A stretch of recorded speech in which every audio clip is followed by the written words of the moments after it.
Somos Supía TV, tu canal, el canal de todos.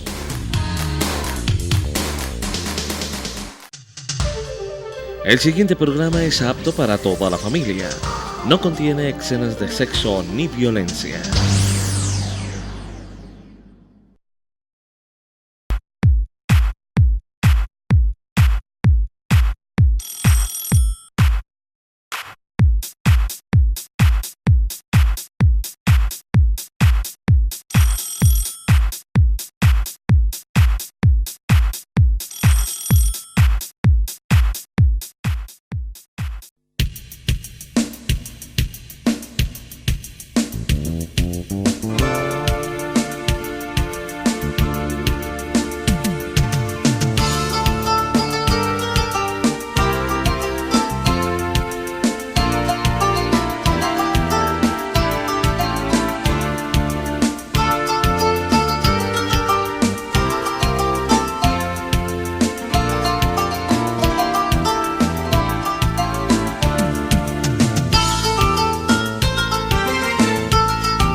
Amigos del programa De Nota en Nota, bienvenidos a este espacio, que lo único que busca es resaltar los valores de nuestra gente, de nuestra comunidad, de las empresas, de las entidades, de las instituciones.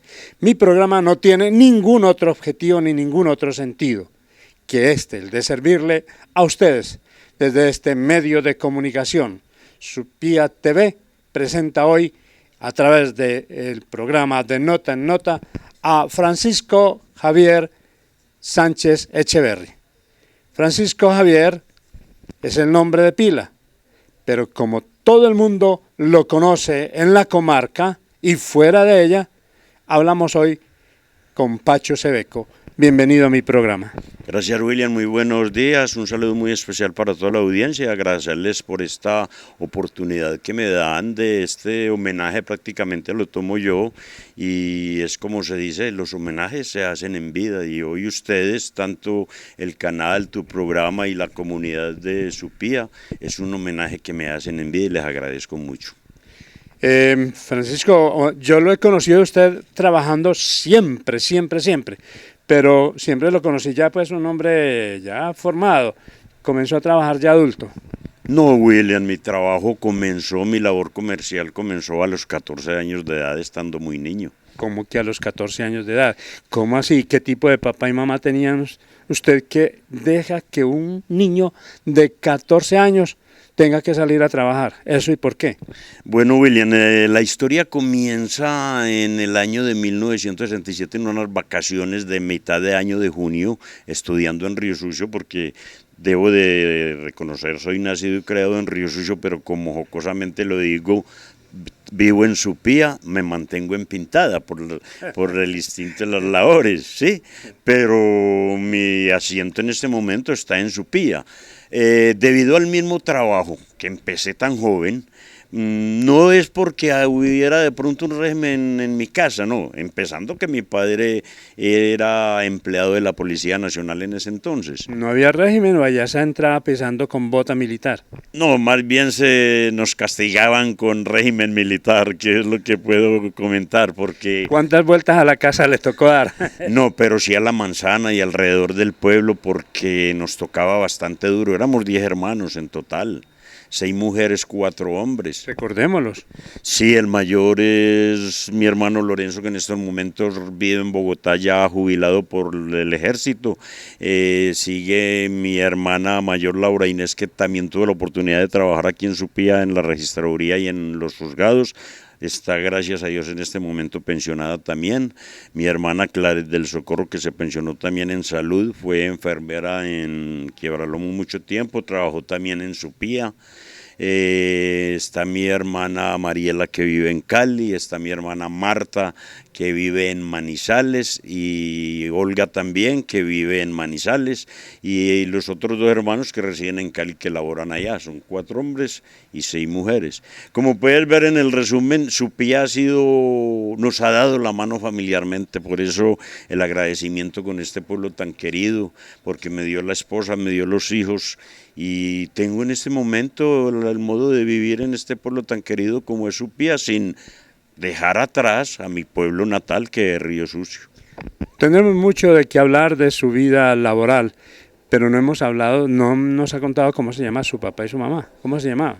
Mi papá, que en paz descanse, Ramón Antonio Sánchez, laboró en la policía 30 años, se pensionó y murió hace 16 años por una presión que es la herencia que nos dejaron, la presión alta. Y mi madre, Gabriela Echeverry de Sánchez, que en paz descanse también, murió hace 9 años. Y estamos los 10 hermanos vivos, gracias a Dios, y mantenemos unida la familia a pesar de que estamos dispersos en varias partes del país, pero nos reunimos constantemente y añoramos mucho nuestros pueblos, como es tanto Río Sucio, como es tanto Supía y los de donde yo residen, pero gracias a Dios está esa unidad familiar que es lo que falta ahora en los hogares colombianos en este tiempo. Uno de los valores que no podemos dejar de perder es el de la gratitud. ¿Qué le agradeces a tu papá y a tu mamá? La crianza que me dieron, William, porque a pesar de que pronto hablabas ahora de un régimen militar, y en realidad eso lo fue así, fuimos criados duramente, porque en ese tiempo se castigaba harto, no había mejores derechos humanos hacia el niño, no había esa protección hacia el niño, como ahora que un niño puede demandar a un padre, no, uno se acobardaba ante el castigo de un padre, de una madre, y había ese respeto. ¿Le hicieron mucho daño con ese tipo de formación? No, al contrario, William, antes me formaron, me hicieron, y es lo que yo agradezco y ahora lo comparto con mis hijos, y mis hijos lo están compartiendo con mi nieta, que es la única que tengo, y va uno como se va yendo esa semillita de hogar en hogar. Entonces son cosas que nos dejaron nuestros padres y que las agradecemos el día de hoy. Bueno, a los 14 años usted estuvo laborando. ¿Realmente qué hizo a los 10 años? William, en ese tiempo, en las vacaciones, entonces los padres, por la misma cantidad de hermanos que habíamos y como el sueldo en mi papá era tan bajito, entonces no alcanzaba, y en ese tiempo no había esa estabilidad que hay ahora en la policía, se mantenían de pueblo en pueblo, de corregimiento en corregimiento por la misma violencia, porque fue en la época de la violencia. Entonces lo que ganaban alcanzaba si acaso para medio sustentarnos en la alimentación, y como éramos tantos, entonces ¿qué pasaba? Salíamos en unas vacaciones de estudio y lo primero que decían nuestra madre, nuestro padre era a trabajar para poder que colaboren. No era que nos obligaran, pero sí había ese régimen de que había que trabajar. Entonces hubo la oportunidad y fue donde me vinculé con una empresa que se llamaba Río Sucio, Almacén Variedades, entré haciendo mandados, haciendo el aseo, trapeando, barriendo, abriendo el almacén cuando llegaba por la mañana para irme a estudiar, entonces combinaba el estudio con el trabajo y así lo hice en esas vacaciones.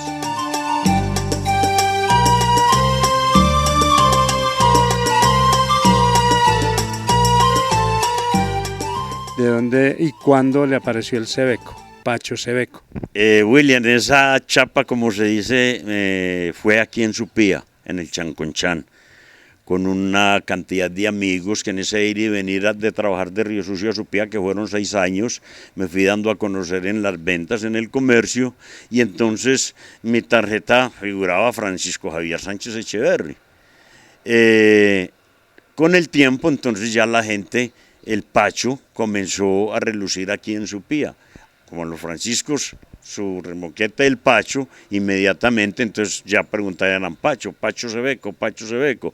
Entonces cuando yo me identificaba telefónicamente, ya habla con Pacho de Sebeco, habla con Pacho de Sebeco, entonces ya todo el mundo era no, Pacho Sebeco, Pacho Sebeco. Y así quedó, lo mismo pasa por acá en la cuadra, cuando llegué a vivir. Entonces ya ahora en las mototaxis y todo es un puesto para la casa por donde Pacho de Sebeco, entonces eso se fue incrementando esa publicidad y ahí fue donde nació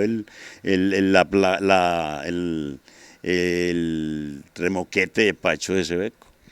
Pues con Pacho Sebeco tendremos un buen tiempo para hablar, porque tendrá muchas cosas, anécdotas que contarnos. Pero algo que me llama la atención es que desde su época de joven usted pudo adquirir, que yo no sabía que tenían que tener, licencia de vendedor.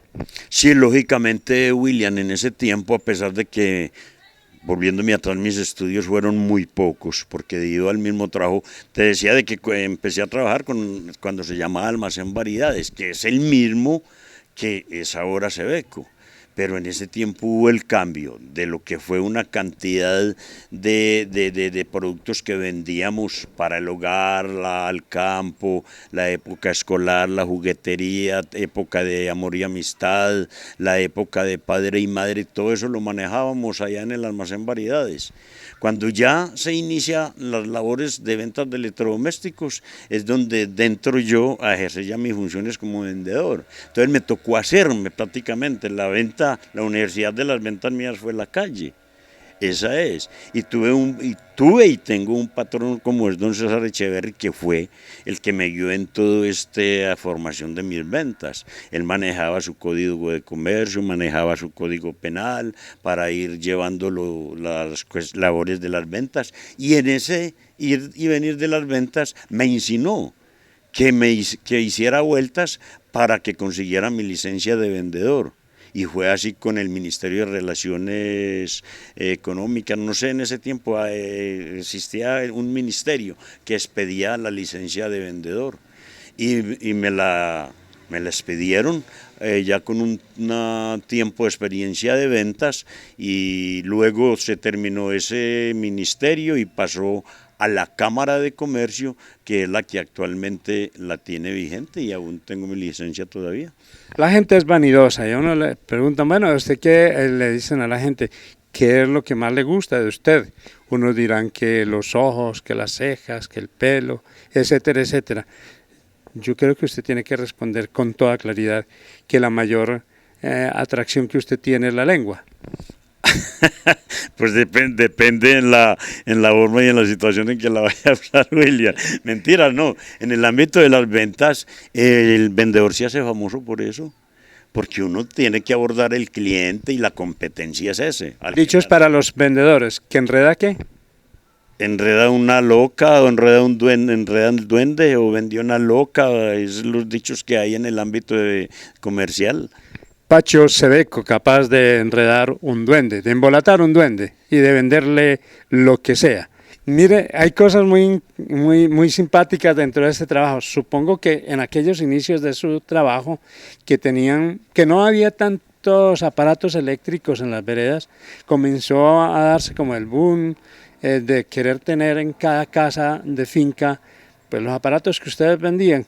¿Cómo hacían entonces para llevarlos por montaña arriba? En ese tiempo, William, era bastante duro, porque empezando la empresa no habían carros que tuviéramos para repartir, sino que había que contratar los de servicio público por la vereda. Entonces se llevaban los aparatos hasta cierta parte y de ahí se cuadraba con el comprador para que bajara 3, 4 trabajadores fuera de la finca donde fuéramos a llevarlo, porque eran neveras supremamente pesadísimas. Entonces había que meterlos en una especie de andar de guadua para llevarlos entre 4 camino arriba, como nos tocó acá en las veredas del Porvenir, en Alto Obispo, en Buenavista y en las veredas alrededor de aquí de Supía. Cuando uno lee noticias por ahí en la prensa, etcétera, ve noticias raras. Alguien fue visto andando por los techos de las casas. ¿También era una manía para usted? Debido a la señal tan mala de la televisión colombiana que había en ese entonces, en los años 70, tocaba venir a instalar las antenas en los techos de los pueblos, en toda parte, a buscar la señal. Y nos tocó tengo una historia, cuando recién terminado el edificio del difunto Pacho Ayala, me tocó instalar una antena en el 4º piso y de ahí caímos, se soltó la cornisa que hacían en cemento y caímos con antena y todo abajo, y me salvó unas cuerdas de donde se colgaban las ropas, al caerme amortiguó el golpe y eso nos vino salvando. Por eso en los techos teníamos que estar andando buscando la señal para poder dar una buena imagen, entre comillas una buena imagen. Pero no cayó en el cuarto de la familia. No, en el cuarto de la familia caí fue aquí enseguida de compañero Emilson, el que trabajan en Pocaldas, instalándole una antena en un palo de matarratón, se reventó la rama y caí sobre la teja de Eternit, pasé derecho y caí a la alcoba de la mamá, dando con suerte que caí en la cama de la mamá, pero no estaba acostada en ese momento. Llegó la tecnología pues a nuestros pueblos y creo que para usted debió haber representado un acontecimiento en la venta del primer aparato, del primer televisor, por ejemplo. Sí, se incrementó la bonanza en las ventas en ese sentido, William, y aún todavía con los eventos mundiales, con los eventos futbolísticos, con todo esto, se van incrementando las ventas, la tecnología, y estamos esperando porque ya va a entrar la señal satelital que va a ocasionar una cantidad de ventas también en el comercio colombiano. ¿Usted vendía todo 4 patas? 4 patas en ese tiempo, como decían los tolimenses, que tenían como decían los tolimenses, que compadre, tengo un televisor que parece un burro, 4 patas y 23 pulgadas, eran los televisores Almeras, que el primero lo vendimos aquí a Supía, la difunta Ana María Arango, siendo recaudadora de impuestos. Aquí llegó el primer televisor Almera, que fue con el que dio el paso a Sebeco a abrir sus ventas. Hay una novela que impactó de hecho a quienes gustan de este entretenimiento. Simplemente María, ¿qué pasa con esa novela? Simplemente María, que la protagonizaron Lupita Ferrer y José Bardina, venezolana. Esa novela estaba en auge cuando llegaron los televisores al almacén, siendo almacén variedades. Comenzamos a vender los televisores y el primer televisor quedó en el almacén, estuvo 4 meses en exhibición y entonces no logramos ver la novela y por eso la historia de la novela de Simplemente María, a blanco y negro. Pues ventas da para todo, los que pagan de contado, los que fían y los que se les olvida pagar. Y usted como cobrador, ¿cómo hacía? Pues como cobrador, William, todo tiene su historia y todo empieza así. Como hay clientes buenos, hay clientes malos, hay regulares y los hay extraordinarios. Entonces uno va seleccionando su clientela. ¿Cómo hacía? Pues al principio la empresa no tenía la posibilidad tanto económica ni la solvencia para ir organizando su cartera jurídicamente como lo es ahora. Ahora tenemos ya el abogado de asiento, está bien organizada y anteriormente pues nos tocaba hacer el papel de todo, vender, cobrar, recoger y hacerlas de abogado. Además de estar haciendo ventas, de cobrar, de recorrer el mundo cercano de esta región, supongo que tiene el recuerdo de personas que por su nombre se vuelven curiosas, de aquellos clientes que no tienen nombre repetido. Sí, William, es que en las ventas le da a uno mucha historia. Supía ha sido una de ellas que me ha dejado mucho recuerdo y por sus nombres y lo otro. Entonces en ese historial de las ventas, de las carteras, cuando uno comienza a hacer la recolección de nombres y solicitudes, se aterraba uno de los nombres. Y aquí existió una persona muy reconocida, que en paz descanse, que fue doña Eufrosina Ayala, en la vereda Palmasola, y el hermano don Herculano Ayala, y entonces pues uno lo llevaba en lo que hablabas ahora de la lengua, tiene que ponerla uno a trabajar, y entonces en su forma de entrar uno a venderle al cliente, en su solicitud uno para entusiasmarlo a la venta. Entonces yo le preguntaba a don Herculano, ¿y usted pequeño cómo le decían? Y él me decía, mi hijito, pues Herculito. Entonces son las historias que uno recuerda con mucho cariño, con mucho amor y van quedando en el recuerdo de las ventas y del historial de la empresa. Pacho, ¿qué tanta diferencia hay entre esa época en que usted cargaba mercados y ya la época que le está tocando disfrutar? Bastante, pero es muy bonito, es muy hermoso recordar todo eso, porque es que a mí un canasto fue el que me llevó a las ventas. En él, lo que te comentaba ahora de entrar a trabajar, mi mamá nos mandaba en ese tiempo, que era la que quedaba al frente del hogar, porque mi papá se iba y decía, váyase a encargar aunque sea mercados, como ocurría por aquí, que muchas veces le decían a los niños de por aquí, váyase aunque sea en volar, y ahí surgían los lustrabotas, que es una profesión que usted a nivel europeo es una profesión muy hermosa. A mí me pasó igual. Yo me fui a cargar mercados y de cargar mercados pasé a vender espectador, de vender espectador pasé a vender turrones, de vender turrones pasé a vender papa chorreada. Y todo eso está en mi historial y es para mí hermoso y se lo debo a mis padres y a mi formación que me dieron. Devuélvase a esa época, véndanos papita chorreada, por favor. No, en ese tiempo no se permitía nada, sino que con la ollita calientica y el olor parado en el Teatro Cuesta o en la cancha de fútbol, el pavé que llaman ahora, allá uno se paraba y allá lo esperaban. Y tampoco anunciaba la prensa. La prensa sí se anunciaba, porque uno salía con... ¿Cuál era su estilo particular? Salía uno con 50, 100 ejemplares debajo del brazo, y entonces uno empezaba, el espectador de hoy, era el estilo de venderlo, el turrones a 5 centavos, el turrón de coco.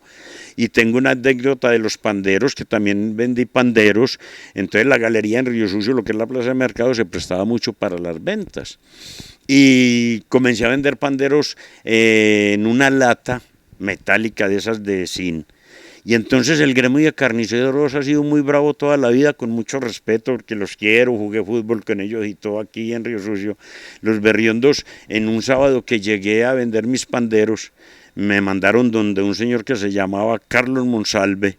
Me dijeron, vaya que don Carlos necesita panderos. Y yo fui, y en mi ingenuidad de niño fui y le dije, don Carlos, compra panderos. Y resulta que el señor salió a la carrera, cogió un machete, no sé cómo, dame un planazo, y yo por salir a la carrera sin saber qué pasaba, me tropecé y se cayeron los panderitos que llevaba en la lata.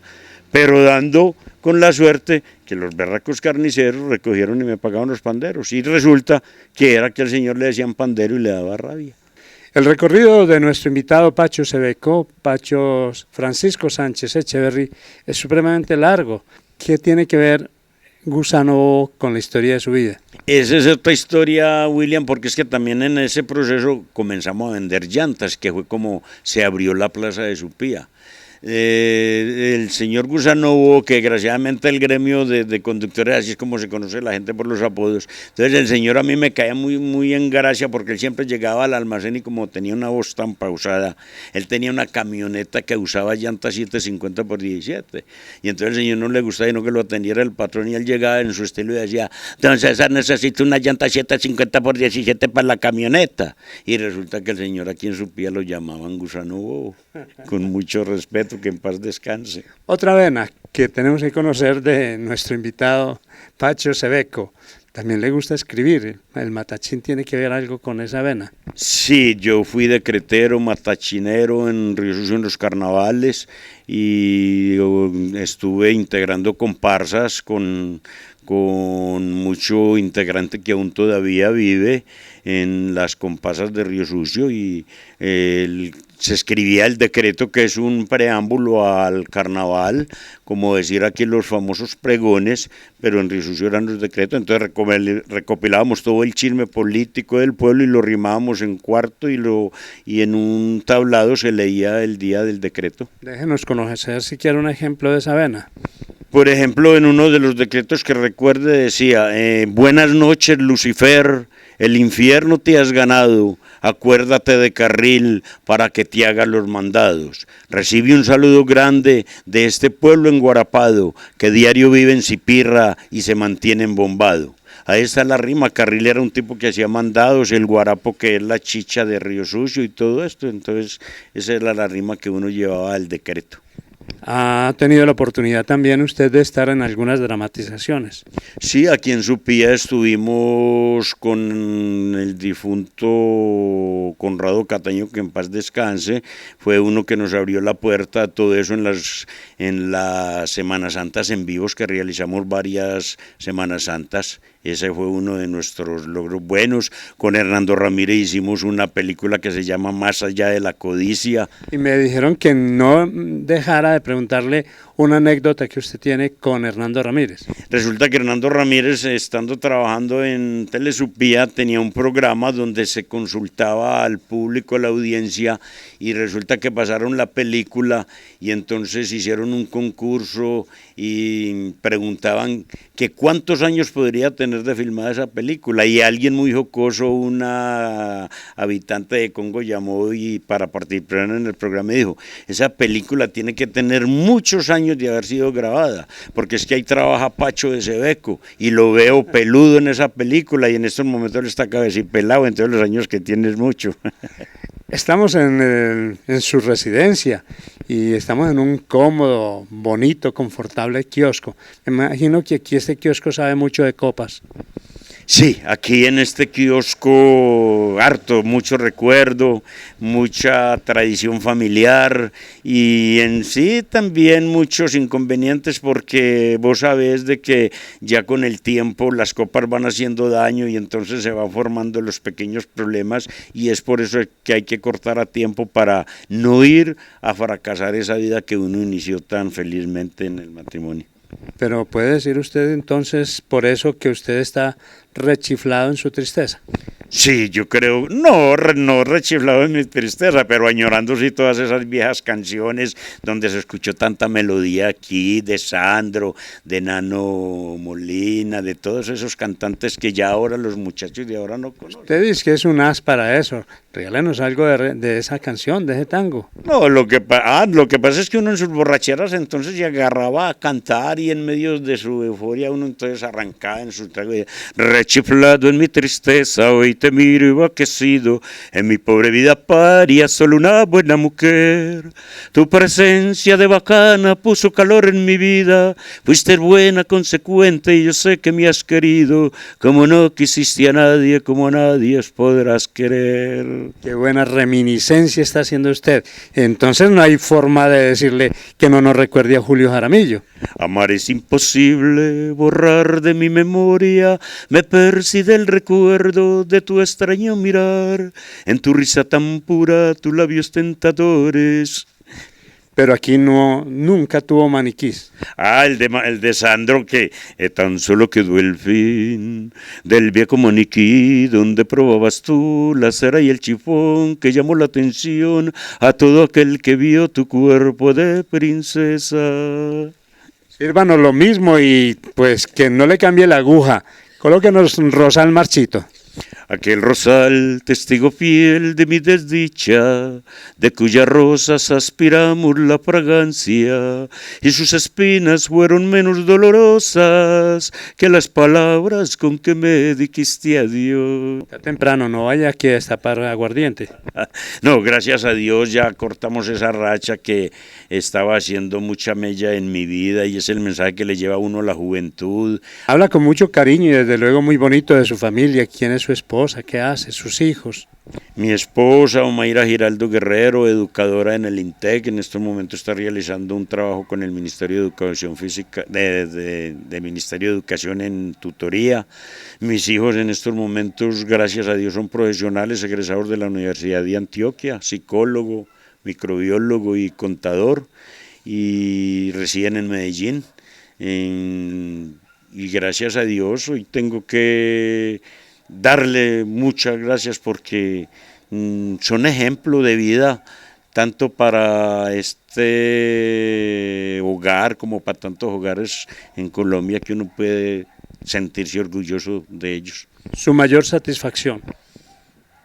Sentirme realizado, William, en las ventas, en mi trabajo, en mi hogar como persona. ¿Alguna frustración? Hubo tantas, porque a pesar del transcurso de la vida, en el iniciar de ventas, de hogares, de todo, hubo frustraciones, William, pero se compensan con lo que llega adelante, y es lo que dice por ahí una literatura: una puerta se cierra, pero se abrió otra para mucho mejor. Muy bien, este ha sido Pacho Sebeco, Francisco Sánchez Echeverry. Con William Nieto, con la ayuda de Dios, en la próxima semana estaré de nuevo en de Nota en Nota. Mi pobre vida paria, solo una buena mujer. Tu presencia de bacana puso calor en mi nido. Fuiste buena, consecuente, y yo sé que me has querido. Como no quisiste a nadie, como no podrás querer.